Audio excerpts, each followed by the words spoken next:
Всем привет, это Foodstorm и я Антон Романов. Сегодня поговорим о том, как сварить картофель, чтобы он получился как надо. Я понимаю, многим из вас покажется странным, что отдельная серия посвящена просто варке картошки. Но тут есть несколько важных моментов, которые помогут вам в дальнейшем готовить лучше. Погнали! Картошку можете брать любую. Так как у всех она будет разная, я расскажу об универсальном способе приготовления. Очищаем. Пока чищу, немного теории. В разных сортах картофеля разное количество крахмала. Чем его больше, тем легче разваривается картошка. После варки она будет очень мягкой и из нее хорошо получается пюре. А также, внимание, чипсы, запеченный картофель и тот самый картофель фри из Макдоналдс, так как наличие большого количества крахмала обеспечивает хорошую хрустящую корочку. Картофель с небольшим количеством крахмала часто используют для салатов, потому что она хорошо держит форму после варки. Теперь нарезаем очищенный картофель. Тут все зависит от того, что вы собираетесь делать с ним потом. Если сделаете пюре, способ нарезки не важен. Если будете в дальнейшем запекать, режьте дольками или стручком. Размер кусочков должен быть одинаковым, чтобы они сварились одновременно. Мне не нравится варить цельный картофель, так как это занимает больше времени.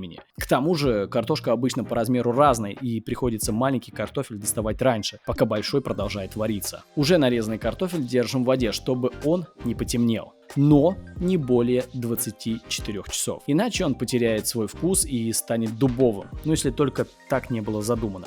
Хоть я и не люблю готовить цельный картофель, но покажу, как это сделать. Кидаем его в холодную воду и ставим на огонь. Так вода будет греться и равномернее варить картофель, а то с краю картошка переварится, а в центре будет еще сырой. В воду добавляем немного лимонного сока, либо уксуса, это по желанию. Это создаст твердую пектиновую корочку у картошки, и она не разварится, даже если варить долго. Так же, как и вино, не дает развариться картошке в гуляше. Сразу добавляю соль, чтобы картошка просолилась изнутри. Количество соли нужно рассчитывать на количество воды, а не картофеля. 1% соли от массы воды. А уже нарезанный картофель варим в кипятке. Солим воду, закидываем картошку и добавляем лимон. Варить картофель хорошо при 90-95 градусах, чтобы еле булькало. Варим нарезанный картофель 20 минут. Проверяем. Кажется, что еще не готово, но это из-за пектиновой корочки, которая выдерживает форму картошки. Но если помять или разрезать ложкой, то сразу видно, что готово.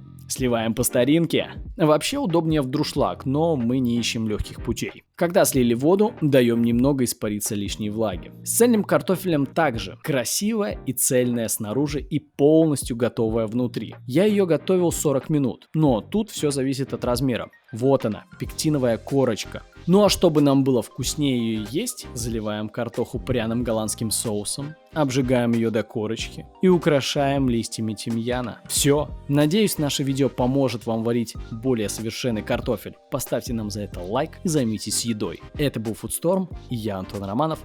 Пока.